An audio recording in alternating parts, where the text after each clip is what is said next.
Breaking news 13 ఏళ్ల అమ్మాయిని 40 సంవత్సరాల వృద్ధుడికిచ్చి పెళ్లి చేసిన ఒక దుర్మార్గమైన ఘటన గురించి ఇప్పుడు మీరు వినబోతున్నారు. ఆ అమ్మాయి వయసు 13 సంవత్సరాలు, 8వ తరగతి చదువుతోంది.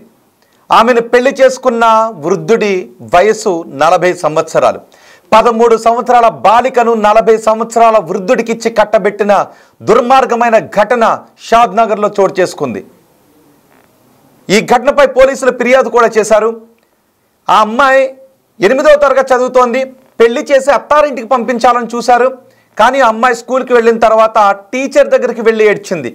నాకు చదువుకోవాలని ఉంది, బలవంతంగా ఒక ముసలాడికి ఇచ్చి పెళ్లి చేసి నన్ను అత్తారింటికి వెళ్ళమంటున్నారు, నేను వెళ్ళలేను టీచర్ అని ఆ టీచర్ దగ్గరికి వెళ్ళి ఏడ్చింది. అదిగో చూడండి ఒకసారి, అదిగో పెళ్ళి, వాడే 40 సంవత్సరాల పైబడిన ముసలాడు. అరే, నీ మనవరాల వయసు ఉంది కదా రాబాయ్, ఆమెను చేసుకోవాలని ఎట్లా అనిపించింది నీకు? నీ మనవరాల వయసు ఉంది కదా, ఆమెను చేసుకోవాలనిపించిందా? చూడండి ఒక్కసారి, అదిగో తలంబ్రాలు పోసుకుంటూ ఉన్నారు. పెళ్ళి పెద్దల సమక్షంలో దండలేసి 3 ముళ్ళు వేసి తలంబ్రాలేసి ఆ ఒడిలో పసుపు తలంబ్రాలు పట్టుకొని ఆ అమ్మాయి పక్కన మనవరాల వయసు కదా 13 సంవత్సరాలు, వీని వయసు 40 సంవత్సరాలు. 40 సంవత్సరాల వృద్ధుడికి 13 సంవత్సరాల బాలిక కావాల్సి వచ్చిందిరా భయ్ నీకు? అసలు తల్లిదండ్రులారా, అమ్మాయిని కన్నా తల్లిదండ్రులారా, ఆ వృద్ధుడికి ఇచ్చి పెళ్లి చేసి అమ్మాయి గొంతు కొయ్యాలని ఎలా అనిపించింది? సిగ్గులేదా? ఆ పెళ్లికి హాజరైన జనాలకు సిగ్గులేదా? మనవరాలు వయసున్న ఒక బాలికను తీసుకొచ్చి ఒక ముత్తాత వయసున్న వాడికి ఇచ్చి పెళ్లి చేస్తుంటే ఇది తప్పు, అమ్మాయి గొంతు కోస్తున్నాం, ఇది దారుణం అని చెప్పే ధైర్యం లేదు అక్కడ. పెళ్లి చేసిన వాళ్ళెవరు? ఆ పెళ్లికి మంత్రాలు చదివింది ఎవరు? ఆ పెళ్లికి అక్షింతలేసింది ఎవరు? ఆ కళ్ళజోడు పెట్టుకుని అక్కడ కనిపిస్తుంది ఎవరు? అటుపక్కన కనిపిస్తున్న ఆ మహిళలు ఎవరు? అరే అమ్మ, మీ బిడ్డ గొంతు కొయ్యాలని ఎలా అనిపించింది? చూడండి ఒకసారి, అదిగో ముక్కు పచ్చలారని 13 సంవత్సరాల బాలిక, 8వ తరగతి చదువుతున్న బాలిక, స్కూల్కి వెళ్ళి తోటి పిల్లలతో హాయిగా చదువుకుంటూ చెంగు చెంగున ఎగురుతూ ఆడుకునే బాలిక ముసలాడి పక్కన పడుకోవాలరా? ఆమె గొంతు కొయ్యాలని చూసారా? కాటికి కాలు చాచిన వయసులో 13 సంవత్సరాల బాలికను పెళ్లి చేసుకోవాలని ఎట్లా అనిపించిందిరా భయ్ నీకు? అమ్మాయి గొంతు కోసారు చూసారా? అవి ఒక 13 ఏళ్ల బాలిక మెడలో 3 ముళ్ళు వేసి గొంతు కోస్తున్న దృశ్యాలు ఇప్పుడు మీరు చూస్తూ ఉన్నారు. ఈ ఘటన ఎక్కడో జరగలేదు. ఈ ఘటన రంగారెడ్డి జిల్లా నందిగాంలో చోటు చేసుకుంది. 13 ఏళ్ల బాలికకు వివాహం చేశారు. ఆ బాలికను అత్తారింటికి పంపించడానికి ప్రయత్నం చేస్తుంటే స్కూల్ టీచర్ దగ్గరికి వెళ్ళి స్కూల్ టీచర్ దగ్గర ఏడ్చింది. నాకు మా వాళ్ళందరూ పెళ్లి చేశారు, నన్ను ఆ తాత కూడా వెళ్ళమని అంటూ ఉన్నారు, నాకు చదువుకోవాలనిపిస్తోంది, నా తోటి విద్యార్థులతో ఆడుకోవాలనిపిస్తుంది టీచర్, నాకు ఏడుపు వస్తుంది అని టీచర్తో అంటే ఒక్కసారిగా షాక్కు గురైంది ఆ టీచర్. అవాక్కైన టీచర్ పోలీసులకు ఫిర్యాదు చేస్తే పోలీసులు వచ్చి మొత్తం లోపలేయటం మొదలుపెట్టారు వీళ్ళందరినీ. అరే, మైనార్టీ తీరక ముందు పెళ్లి చేస్తే పైకి ఇక్కడ ఇంకోటి చూసుకోండి, పోక్సో. అమ్మాయి 13 సంవత్సరాల బాలిక, అమ్మాయిని పెళ్లి చేసుకుంటే ఆ పెళ్లి చేసిన వాళ్ళందరి పైకి పోక్సో చట్టం కింద లోపల ఉంటారు, జీవితాంతం కటకటాల్లోనే ఉంటారు. తెలుసా మీకు?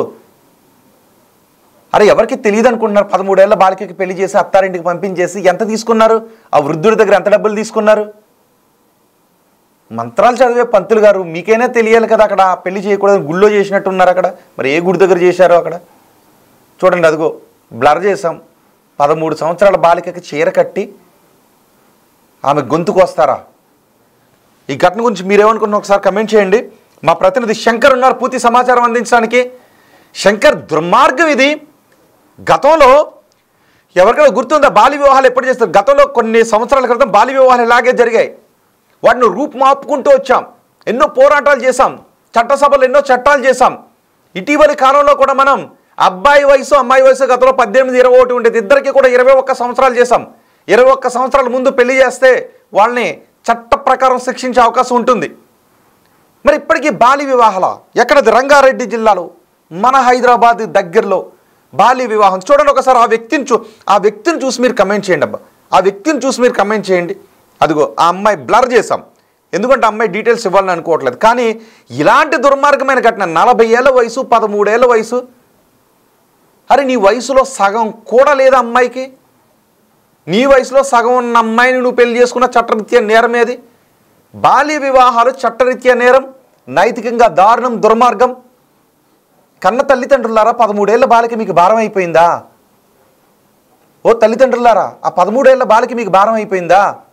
ఓ 40 ఏళ్ల వృద్ధుడా, నీ మనవరాల వయసుతో ఉన్న అమ్మాయిని పెళ్లి చేసుకున్న అమ్మాయితో సంసారం చేయాలని కూడా బుద్ధి ఉందా నీకు? ఇలాంటి వివాహాలు ఎక్కడైనా జరిగితే వాటిని ఆపించాల్సినటువంటి అవసరం ఉంటుంది. అరే అమ్మాయికి పెళ్లి చేసుకుని అక్కడ తీసుకువెళ్తే ఎన్ని ఆరోగ్య సమస్యలు వస్తాయి? ఆమె జీవితం నాశనం అయిపోయినట్టే కదా, ఆమె జీవితాన్ని నాశనం చేసినట్టే కదా, ఆ మెల్లో కట్టింది ఉరితాడే కదా. తల్లి, తండ్రి, అక్కడున్న పెద్దలు వీళ్ళందరూ కలిసి ఆ ముక్కు పచ్చలారని 13 ఏళ్ల బాలిక మెడలో ఉరితాడు కట్టిస్తారా? వీళ్ళందరినీ ఇప్పుడు స్టేషన్కి తరలించారు. పోక్సో చట్టంతో పాటు మిగిలిన చట్టాల ప్రకారం వాళ్ళందరిపైన కేసులు నమోదు చేశారు. నాకు తెలిసి వాళ్ళందరూ ఇప్పట్లో అయితే బయటకు వచ్చే అవకాశం లేదు. మా ప్రతినిధి శంకర్ ఉన్నారు, శంకర్తో మాట్లాడదాం. శంకర్, ఈ ఘటనకు సంబంధించి మీ దగ్గర ఉన్న సమాచారం ఏంటి? పోలీసులు ఎటువంటి చర్యలు తీసుకుంటున్నారు?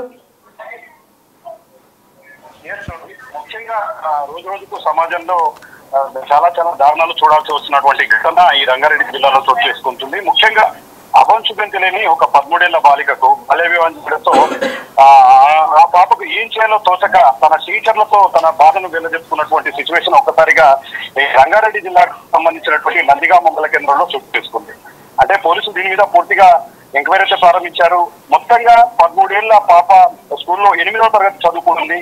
ఈ క్రమంలోనే చేవెళ్ల మండలానికి సంబంధించినటువంటి కందివాడ శ్రీనివాస్ గౌడ్ కూడా ఈ మే నెల 28వ తేదీన ఆ అమ్మాయిని ఇచ్చి బాల్య వివాహం చేశారు. ఈ క్రమంలోనే మొత్తంగా అప్పటి నుంచి చిన్నారి కూడా తల్లి వద్దనే ఉంటుంది, స్కూల్ కు వెళ్లకుండా. అదే ఇటీవల అత్తగారింటికి పంపించాలి, అత్తగారింటికి తీసుకువెళ్లాలని చెప్పి శ్రీనివాస్ గౌడ్ ఎవరైతే కూడా పెళ్లి చేసుకున్నాడో అతను అక్కడికి రావడంతో అతను పాఠశాలకు అంతకన్నా ముందుగానే పాఠశాలకు వెళ్ళినటువంటి చిన్నారి మొత్తంగా ఇదంతా జరిగింది. తనకు అత్తవారింటికి వెళ్ళడం ఇష్టం లేదు, తనకు పెళ్లి ఇష్టం లేదు, తను చదువుకోవాలనుకుంటుందంటూ కూడా చెప్పడంతో ఒక్కసారిగా పాఠశాలకు సంబంధించినటువంటి ఉపాధ్యాయులంతా కూడా ఎగరపోయినటువంటి పరిస్థితి కనిపించింది. మొత్తంగా ఈ విషయం వెంటనే స్థానికంగా ఉన్నటువంటి తహసీల్దార్ కు ఒక ఉపాధ్యాయులు వెంటనే సమాచారం ఇచ్చారు. దీంతో రంగంలోకి దిగినటువంటి పోలీసులు రాజేశ్వర్, అదేవిధంగా మిగతా వారు కూడా తల్లి స్రవంతితో సహా పెళ్లి కొడుకు శ్రీనివాస్ గౌడ్, అదేవిధంగా ఎవరైతే పెళ్లి చేశారో పురోహితుడిగా ఉండి ఒక గుడిలో పెళ్లి చేశారో మే 28వ తేదీన, పురోహితుడిగా ఉన్నటువంటి ఆంజనేయులు, అదేవిధంగా మధ్యలో వీరికి అందరి మధ్యలో కూడా సంబంధం చూపినటువంటి ఆంజనేయులు మీద కూడా పూర్తిగా కేసులు నమోదు చేశారు. మరోవైపు పెంటాయిపై కూడా కేసు నమోదు చేసి బాలికను కాదు అంటే వీళ్ళు అజ్ఞానంలో ఉన్నారా, దుర్మార్గంగా ఆలోచిస్తున్నారా? అసలు ఏంటి వీళ్ళ నేపథ్యం ఏంటి, వాళ్ళు ఏం చేస్తుంటుంటారు? అసలు ఈ శ్రీనివాస్ గౌడ్ ఏం చేస్తున్నాడు? వాస్తవంగా ఇట్లాంటి సిచ్యువేషన్ నిజంగా ఇదంతా చాలా దారుణమైన అంశంగానే చెప్పవచ్చు. ఈ సొసైటీలో మహిళలకు ఒకవైపు గౌరవం ఇస్తున్నారని చెప్తున్నప్పటికీ చాకోట్లకు కూడా ఒకవైపు మూఢనమ్మకాల వల్ల, ఒకవైపు చదువులు చదివించకూడదు, ఇంటికే ఒక మహిళను పరిమితం చేయాలి. ఇలాంటి క్రమంలో ఒక 13 ఏళ్ల చిన్నారిని ఇంత దారుణంగా అంత చిన్న వయసులో పెళ్లి చేయడం, దానికి పక్కన ఉన్న వారంతా కూడా పూర్తిగా మద్దతు ఇవ్వడం అనేది చాలా దారుణమైన విషయమనే చెప్పాలి. ఎందుకంటే చిన్న పిల్ల 13 ఏళ్ల పిల్ల 8వ తరగతి చదువుకుంటుంది, అమ్మాయి ఎంతో ఉజ్వల భవిష్యత్తు ఉంది, ఆ అమ్మాయికి చదువు అంటే చాలా ఇష్టం. అభం శుభం తెలియని చిన్నారి, అంటే పెళ్లి అనే ఒక ప్రస్తావన, పెళ్లికి సంబంధించి ఆమెకు పూర్తిగా మీనింగ్ తెలియనటువంటి ఒక వయసులో నిర్దాక్షిణ్యంగా వారంతా కూడా ఈ విధంగా ఆమెను పెళ్లి చేయించడం. కానీ ఒక్క విషయం దీంట్లో రోహిత్, ఒక్క విషయాన్ని మాత్రం నిజంగా మెచ్చుకోవాల్సినటువంటి అంశం. ఎందుకంటే అమ్మాయి ఎప్పుడైతే విద్యార్థిని పాఠశాలకు వెళ్ళిందో తనకు జరిగినంతా కూడా ఉపాధ్యాయులకు చెప్పిందో, ఈ క్రమంలోనే ఉపాధ్యాయులు దీని మీద చాలా సీరియస్ గా యాక్షన్ తీసుకోవడంతో ఒక్కసారిగా ఆ బాలికకు న్యాయం చేసినటువంటి పరిస్థితి. ఇప్పటికీ వాళ్ళ మీద 4 మీద కేసులు నమోదయ్యాయి. విద్యార్థులు ఎవరైతే తల్లిలో తల్లి పైన, అదేవిధంగా శంకర్ ఆ వివాహానికి ఎంతమంది అటెండ్ అయ్యారు? ఆ వివరాలు ఏమైనా ఉన్నాయి? మొత్తం ఫోటోగ్రాఫ్ లో కనిపిస్తున్న వాళ్ళందరినీ తీసుకెళ్లి లోపలేసేయాలి. రోహిత్, అక్కడికి ఎగ్జాక్ట్ గా మీరన్నట్టుగానే ఎవరైతే శ్రీనివాస్ గౌడ్ 40 ఇయర్స్, ఆయన వయసు వచ్చేసి 40 ఇయర్స్, అమ్మాయి వయసు వచ్చేసి 13 సంవత్సరాలు. ఇంత దారుణమైనటువంటి నీచమైనటువంటి ఘటనకు, నీచమైనటువంటి పెళ్లికి ఆయన అంగీకరించడం ఎంతవరకు సమంజసమనే కోణంలో కూడా పూర్తిగా విద్య విద్యార్థి సంఘాలు కావచ్చు, స్థానికంగా ఉన్నటువంటి ప్రజలంతా కూడా చాలా సీరియస్ గా దీని మీద వస్తున్నారు. ఇప్పటికీ పెళ్లి కొడుకు శ్రీనివాస్ గౌడ్ పైన, అదేవిధంగా తల్లి శ్రవంతి పైన పెంటయ్య, ఈ వ్యక్తి ఎవరైతే ఉన్నారో ఈ పెంటయ్య అనే వ్యక్తి కూడా సంబంధం చూశాడు, పెళ్లి చేశాడు. అదేవిధంగా కమ్మరి ఆంజనేయులు, అంటే ఇతను ఆంజనేయులు అనే వ్యక్తి గుడిలో పూజారి, పంతులు, ఈయన కూడా వారించలేదు. అంటే 13 ఏళ్ల పిల్లకు పెళ్లి చేయడం చట్టరీత్యా నేరం అని చెప్పి పంతులు కూడా ఎక్కడ చెప్పలేదు. సంబంధం చూసిన వ్యక్తి ఎవరి స్వార్థం వాళ్ళు చూసుకున్నారు. ఒకవైపు తల్లి తన బిడ్డకు పెళ్లి చేసే చాలని చెప్పి ఒకవైపు తల్లి చూసుకుంది, మరోవైపు పంతులు తనకు కట్నకాలుకలు ఇచ్చే చాలు, తనకు ఒక పూజారిగా తను ఏం చేస్తానో ఆ కార్యక్రమానికి సంబంధించినటువంటి డబ్బులు ఇస్తే చాలని ఒకవైపు అనుకున్నాడు. 40 years ఉన్నటువంటి శ్రీనివాస్ గౌడ్ మాత్రం తనకు పెళ్లి కాలేదు, ఒక అమ్మాయి దొరికింది అనుకున్నాడు. కానీ ఇంత నీచమైన సంస్కృతికి దిగజారడం అనేది చాలా దురదృష్ట సంఘటన అని చెప్పి కూడా శంకర్, అదే సమయంలో నిజానికి వీళ్ళు అంటే హైదరాబాద్కి కోతవేటు దూరంలో, రాజధానికి కోతవేటు దూరంలోనే ఇలాంటి దుర్మార్గమైన ఆలోచన ధోరణితో ఉన్నారు అంటే వాళ్ళ ఊళ్ళో ఇంకా బాల్య వివాహాలు జరుగుతున్నాయా? అసలు వాళ్ళ ఊళ్ళో ఏం జరుగుతుంది? నిజానికి ఒకవేళ వాళ్ళ ఊళ్ళో ఇలాంటి దుర్మార్గమైన ఆచారాలు ఉంటే జిల్లా కలెక్టర్, రెవెన్యూ యంత్రాంగం, వీళ్ళందరూ ప్రభుత్వ యంత్రాంగం అక్కడికి వెళ్ళి ఒకసారి ఏం జరుగుతుందో సెర్చ్ చేయాల్సిన అవసరం కూడా కనిపిస్తోంది. ఎప్పుడైతే దీనికి సంబంధించినటువంటి అంశం తెర మీదకి వచ్చిందో దీని మీద జిల్లా కలెక్టర్ కూడా చాలా సీరియస్ గా అయినట్టుగా మనకు సమాచారం అందుతుంది. ఎందుకంటే ఇంత దారుణమైన సంఘటన, ఒకవైపు నందిగామ రంగారెడ్డి జిల్లా అనేది ఎక్కడో నల్లమల్ల అటవీ ప్రాంతంలోనో లేదో మారుమూల గ్రామంలోనో అట్లాంటి చోట ఉండేది కాదు. ఈ నగరానికి కూతవేటు దూరంలో ఈ నందిగామ మండలం ఉంది. ఇట్లాంటి చోట ఇలాంటి దారుణం చోటు చేసుకోవడం నిజంగా ప్రభుత్వ అధికారులు సైతం కూడా ఒకవైపు దీని మీద చాలా సీరియస్ గా ఉన్నారు. ఇప్పటికి సంబంధించి ఆ ఊర్లో గతంలో ఇంకా ఇలాంటివి ఎక్కడైనా చోటు చేసుకున్నాయి, ఎక్కడైనా చదువుకునే విద్యార్థులకు సంబంధించి చిన్నారులకు సంబంధించి బలవంతంగా బాల్య వివాహాలు చేశారు. ఈ క్రమంలో మొత్తం కూడా తీగలాగుతున్నారు. అంటే ఇంకా ఎవరైనా ఉన్నారనే కోణంలో కూడా పూర్తిస్థాయి విచారణ అయితే చేపడుతున్నారు. ఏది ఏమైనప్పటికీ ఇప్పటికి నలుగురిని అదుపులోకి తీసుకోవడంతో పాటు అమ్మాయిని సఖీ కేంద్రానికి తరలించారు.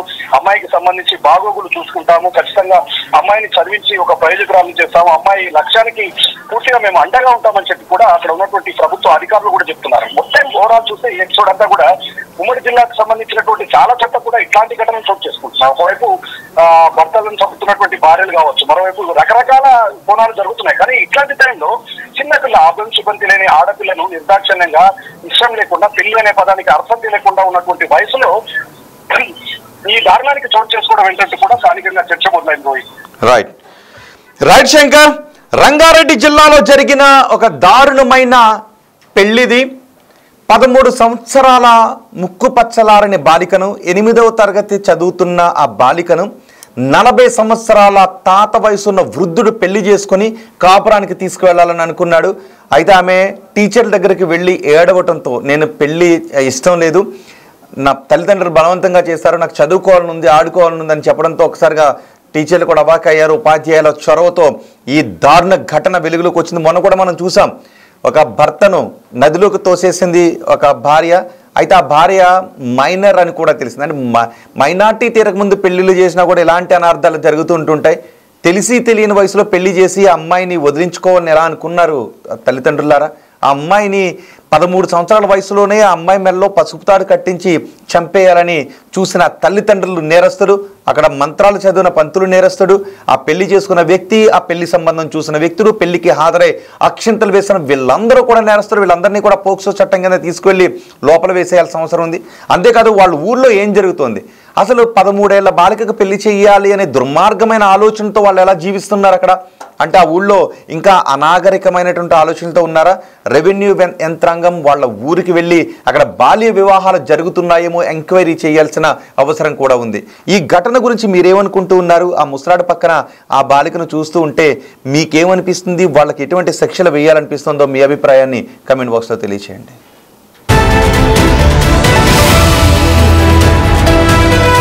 నిన్న నందిగామ స్కూల్ టీచర్ అయిన సునీత మేడం ద్వారా మాకు నోటీసులకు వచ్చింది ఏంటంటే 8th క్లాస్ అమ్మాయి మహేశ్వరి అనే అమ్మాయి 13 years ఉంటుంది, 8th క్లాసు. ఆమెకు వాళ్ళ తల్లి శ్రీనివాస్ గౌడ్ కందవాడ చేవేళ్ళతంతో 5వ నెల 28వ తారీఖు నాడు పెళ్లి చేయడం జరిగింది అని చెప్పి ఇన్ఫర్మేషన్ ప్రకారం అమ్మాయిని పిలిపించి స్టేట్మెంట్ రికార్డ్ చేయడం జరిగింది. విషయం ఏంటంటే ఆమె ఇక్కడ కిరాయికి ఉంటుంది. ఇప్పుడు తల్లి శ్రవంతి ఆ ఇంటి ఓనర్ పెంటయ్య అనే అతనికి గతంలో పెళ్లి సంబంధం అమ్మకి పెళ్లి చేయాలని చెప్తే అతను శ్రీనివాస్ గౌడ్ కందవాడ సంబంధం తీసుకొని వచ్చింది. వాళ్ళు మాట ముచ్చట అయిన తర్వాత 5వ నెల 28వ తారీఖు నాడు అమ్మాయికి పెళ్లి చేయడం జరిగింది. ఆ పెళ్లికి అమ్మాయి 13 years కనుక అది protection of child marriage act కిందకి వస్తుంది. అందుకు భాగంగా ఈ అమ్మాయి స్టేట్మెంట్ రికార్డ్ చేసి ఈ పెళ్లి చేసుకున్నట్టు శ్రీనివాస్ గౌడ్ను, అమ్మాయి తల్లి శ్రవంతిని, సంబంధం తీసుకొచ్చిన పెంటయ్యను ప్లస్ పెళ్లి చేసినటువంటి ఆంజనేయులను మరి ఈ పెంటయ్య భార్య యాదమ్మ పైన చైల్డ్ మ్యారేజ్ ప్రొటెక్షన్ దాంట్లో కేసు కట్టడం జరిగింది. ఇన్వెస్టిగేషన్ చేస్తున్నాము. ఈ పెళ్లికి సహకరించినటువంటి ఎవరైతే పెద్దమనుషులు కానీ ఎవరైతే బంధువులు ఎవరైతే ఉన్నారో అందరిపైన కూడా కేసు బుక్ చేయడం జరుగుతుంది. లీగల్ యాక్షన్ తీసుకోవడం జరుగుతుంది. మాది జడ్పీహెచ్ఎస్ ఉన్నత పాఠశాల నందిగామ గ్రామం. ఇక్కడ నేను ప్రధానోపాధ్యాయునిగా పనిచేస్తున్నాను. నా పేరు కేవి సుధాకర్. మా పాఠశాలలో 8th క్లాస్ చదువుతున్నటువంటి మహేశ్వరి అనేటటువంటి అమ్మాయి 7th పాస్ అయిపోయిన తర్వాత మే నెలలో వాళ్ళ ఇంట్లో పెళ్లి చేసి ఉన్నారని చెప్పేసి మొన్న తెలియజేస్తే మేము ఆ అమ్మాయి గురించి ఇన్ఫర్మేషన్ అంతా కూడా ఎంఆర్ఓ గారికి తెలియజేయడం జరిగింది. ఎంఆర్ఓ గారు పోలీస్ డిపార్ట్మెంట్కి చెప్పి అట్లా అన్ని విషయాలను ఎంక్వైరీ చేసిన తర్వాత సఖీ సెంటర్కి పంపించడం జరిగింది. ఆ అమ్మాయి ప్రస్తుతం 8th క్లాస్లో ఉంటుంది. ఆమె తల్లి మాత్రమే ఉంది, తండ్రి లేడు. ఇదే నందిగామ గ్రామమే వాళ్ళది. అబ్బాయిది కందవాడ అని ఏదో గ్రామము నర్చవేల దగ్గర. క్లాస్ టీచర్కి చెప్పిందండి. This is Srinivas, physical director of the school, ZPHS Nandigama. ఈ విలేజ్ లో లాస్ట్ డ్యూరింగ్ సమ్మర్ సీజన్ లో ఒక అమ్మాయికి 7th క్లాస్ అమ్మాయి 7th క్లాస్ హాలిడేస్ లో ఉన్నప్పుడు మ్యారేజ్ జరిగిందని చెప్పేసి ఒక విషయం మా దృష్టికి వచ్చింది సార్. ఆ పాపనే ఆ రోజు మన 29th రోజు ఆఫ్ దిస్ మంత్ వచ్చి ఇట్లా ఏడుస్తా ఉంటే మీకు ఏమైందమ్మా అని చెప్పేసి అడిగితే క్లాస్ టీచర్ సునీతారాణి మేడం ఇలా జరిగింది, నాకు మా అమ్మ మా అత్తగారింటికి పంపించాలని చూస్తూ ఉంది, I'm not interested to go to that place, that is the reason I have come here అని చెప్పి మేమంతా కలిసి మేము హెచ్ఎం సార్ అందరం కలిసి ఆ టీచర్ క్లాస్ టీచర్ అందరు కలిసి ఎంఆర్ఓ సార్కి ఇన్ఫార్మ్ చేసాము. Girl was taken to the MRO and then there అక్కడ వాళ్ళందరూ డిస్కస్ చేసి ఎంక్వైరీ చేసి ఐసిడిఎస్ పీపుల్ వాళ్ళు పిలిచారు. వాళ్ళు అంగన్వాడీ వాళ్ళందరూ కొంతమంది విలేజెస్ కూడా తెలిసిన వాళ్ళందరూ పిలిచి ఎంక్వైరీ చేసి మాట్లాడి తర్వాత ఆ పిల్లని సఖీ సెంటర్ పంపించడం జరిగింది. With the support of 2 constables తోటి తీసుకెళ్లారు సార్.